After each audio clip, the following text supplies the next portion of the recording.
Dhaka college ও ideal কলেজের শিক্ষার্থীদের মধ্যে আবারও সংঘর্ষের ঘটনা ঘটেছে। ধানমন্ডির ল্যাবেইড হাসপাতালের বিপরীতে মঙ্গলবার ৯ ডিসেম্বর এই সংঘর্ষ শুরু হয়। স্থানীয়রা জানিয়েছেন, ধাওয়া পাল্টা ধাওয়া এবং বাস ভাঙচুরের ঘটনায় পুরো এলাকায় ব্যাপক উত্তেজনা সৃষ্টি হয়েছে।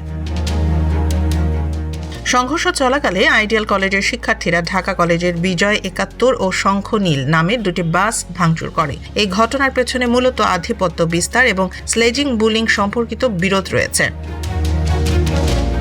উল্লেখ্য, ঠিক ১ মাস আগে নিউ মার্কেট থানার মধ্যস্থতায় দুই কলেজের শিক্ষার্থীদের মধ্যে উত্তেজনা নিরসনে একটি শান্তি চুক্তি হয়েছিল। সেই অনুষ্ঠানে শিক্ষার্থীরা প্রতীকীভাবে গোলাপ দিয়ে একে অপরকে বরণ করেছিলেন এবং ভবিষ্যতে সংঘর্ষ এড়ানোর অঙ্গীকার করেছিলেন। কিন্তু আজ সেই অঙ্গীকার একেবারেই রক্ষা হয়নি। শিক্ষক ও পুলিশের নজরদারির মধ্যেও সংঘর্ষে উভয় প্রতিষ্ঠানের শিক্ষার্থীরা জড়িয়েছে। স্থানীয়রা এই পুনরাবৃত্তি ঘটনা নিয়ে উদ্বেগ প্রকাশ করেছেন এবং দুই কলেজকে সতর্ক থাকার আহ্বান জানানো হয়েছে।